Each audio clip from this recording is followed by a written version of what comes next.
জীবনের পথে চলতে গিয়ে আমরা অনেক সময় হেরে যাই। কখনো পারিবারিক চাপে, কখনো আর্থিক সংকটে, আবার কখনো নিজের মনের ভয় আমাদের থামিয়ে দেয়। কিন্তু একটা কথা মনে রেখো, যে হার মানে না তাকে কেউ থামাতে পারে না। সফলতার রাস্তা কখনোই সহজ না। সেই পথে আছে কাটা, আছে কষ্ট, আছে ব্যর্থতা। কিন্তু যারা সত্যিকারের কিছু চায় তারা কোনোদিন পিছিয়ে পড়ে না। তুমি কি জানো, হ্যারি পটার সিরিজের লেখিকা জে.কে রলিংকে 12টা প্রকাশনা সংস্থা ফিরিয়ে দিয়েছিল। কেএফসির কর্নেল স্যান্ডেলস শতাধিকবার ব্যর্থ হয়েছিলেন। তারা যদি হাল ছেড়ে দিতেন তাহলে আজ তারা ইতিহাস হয়ে উঠতে পারতেন না। তাই বলছি, হাল ছেড়ো না। তোমার স্বপ্ন যদি সত্যি হয় তাহলে তার জন্য লড়াই করতে হবে।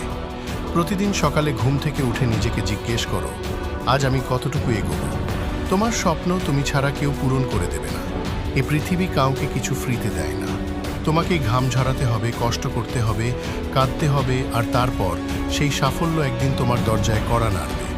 হয়তো আজ তোমার পকেটে একটাও টাকা নেই, কিন্তু যদি তোমার মাথায় আইডিয়া থাকে আর মনে আগুন থাকে, তাহলে একদিন তুমি এমন কিছু করে দেখাবে যা এই দুনিয়াকে অবাক করে দেবে। নিজেকে ছোট ভাবো না। তুমি অনেক বড় হতে পারো যদি নিজের উপর বিশ্বাস রাখো। এই পৃথিবী অনেক সময় তোমাকে থামিয়ে দিতে চাইবে। অনেকে বলবে তুই পারবি না, তাদের কথায় কান দিও না। তাদেরকে দেখিয়ে দাও, আমি পারি, আমি পারবই। যখন সবাই ঘুমিয়ে পড়ে তুমি জেগে থেকে নিজের স্বপ্ন নিয়ে কাজ করো। যখন সবাই হাল ছেড়ে দেয় তুমি তখনই দৃঢ়ভাবে দাঁড়িয়ে যাও। তোমার মনোভাবই হবে তোমার সবচেয়ে বড় শক্তি। তুমি একটা আগ, তোমাকে কেউ নিভিয়ে দিতে পারবে না। ভুল হবে, ব্যর্থতা আসবে, কিন্তু সেই ভুল থেকেই শিখে এগিয়ে যেতে হবে।